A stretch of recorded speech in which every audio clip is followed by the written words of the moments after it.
So Thomas came in like a year ago and really brought some great new life into the band with his great drumming and his fantastic attitude towards things. So we're very happy to have him. Yes, and I think you played with a number of bands before, white metal bands, right? Yes, that's true. Which a number of excellent bands, which are like Veni Domine. Yes, that's right. What happened to that band? I believe they closed everything, right?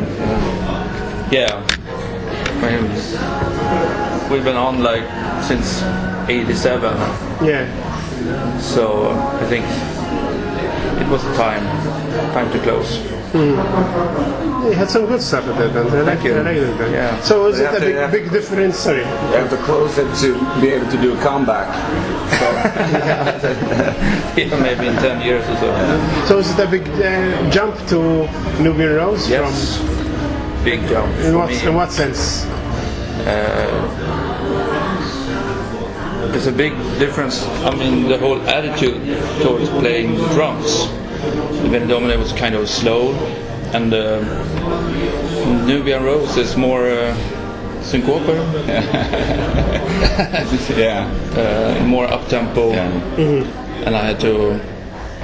Yeah, and also the I don't know, maybe it's my impression from the first Nubian Rose album. I think, did you play in the first one? So the second one, this new one is more upbeat. Maybe it's my impression. Especially in some songs. Yes, we have some songs that's like heavier and harder and faster.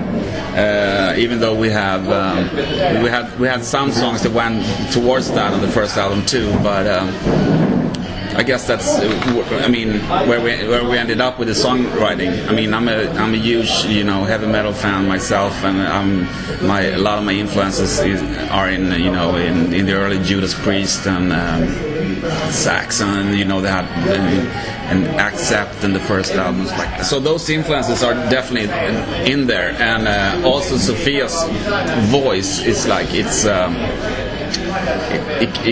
very powerful, so you can do a lot of heavier stuff and harder stuff with that voice. But at the same, so it's very tempting to do that. But at the same time, it's very important for us to not lose our more melodic side to it, because we really like that part too. So it's great to have the mix, to do a song like Higher, but at the same time have a breakout and a war on that. So.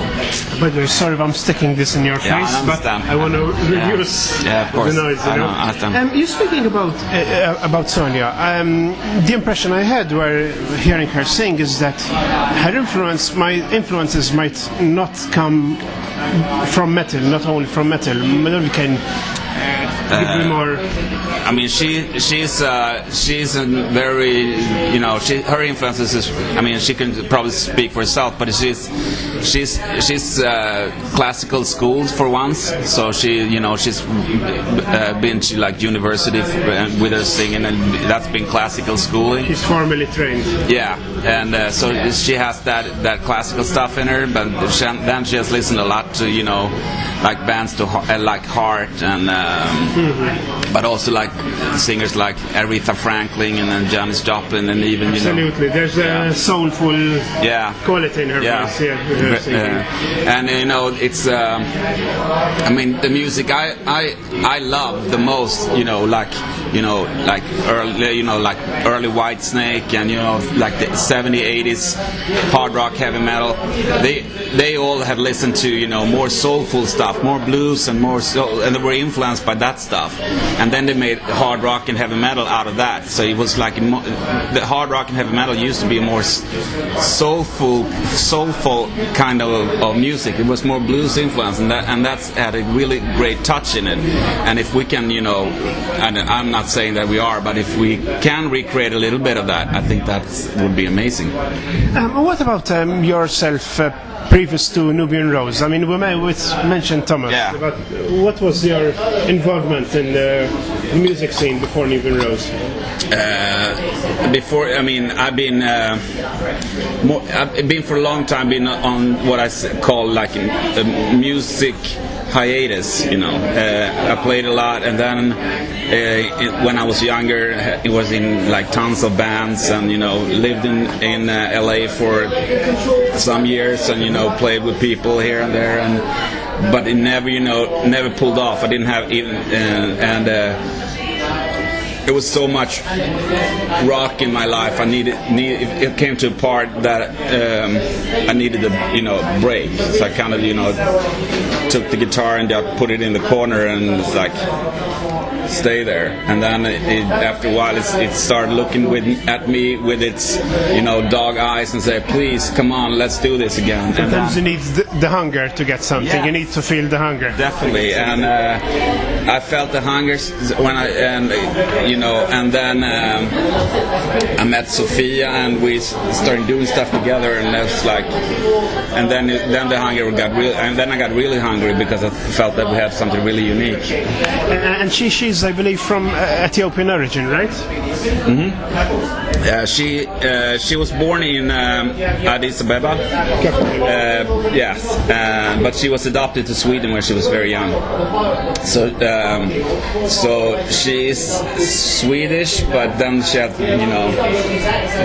have a root down there, and it's an exciting mix, I think. And this reflected in the artwork of Mental Revolution. Yeah, you noticed. Her roots. Yeah, totally. Yeah, we thought that's an exciting connection also to really, go to that, the African connection. I think I have been in Africa many times, and I really love that continent. It's very exciting, very powerful, and I'm very, back to basic. It's natural, it's the natural resources everywhere, the jungle, the nature, the people. So I think, so I felt that we wanted to do like a more influence of the African culture, especially the artwork. And let's speak about this new album, Mental Revolution. Remind me, has it been released yet, or? Well, it's a good question, actually. I don't know. It was supposed to be released the 24th, which is Monday. Then it was going to be delayed, and but now it seems like it's released on Spotify and iTunes. So I guess it's released. Okay. I don't know if the physical release is on Monday, but I think it's out there. Okay, let's start from the title, Mental Revolution. What do you mean to say by that?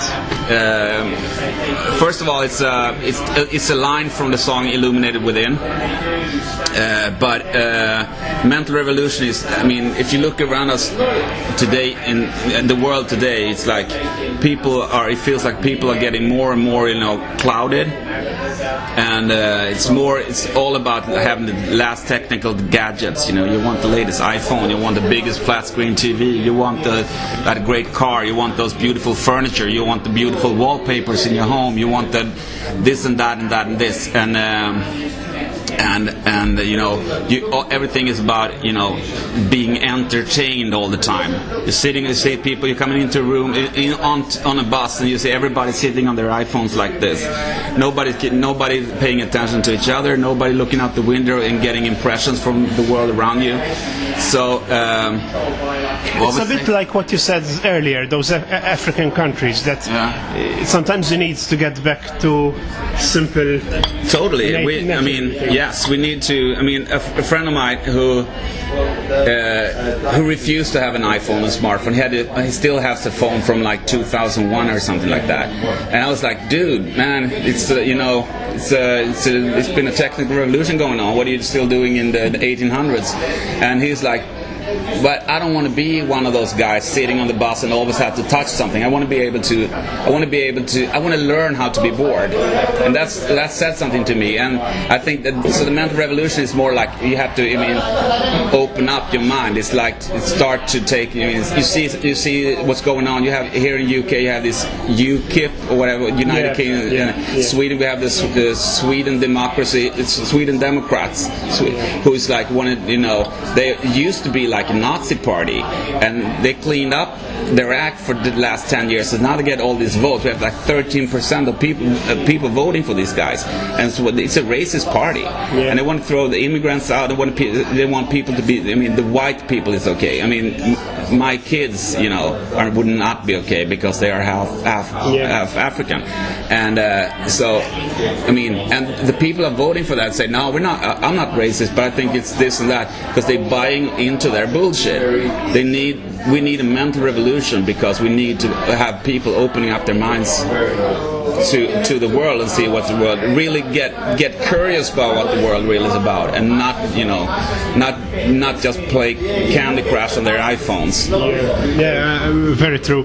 About some specific songs, like the title track, not the title track, Breakout, which you did a promo video, and it has the lyrics, I see your colors in the verses. Yeah. So can you tell me more about what that song is about?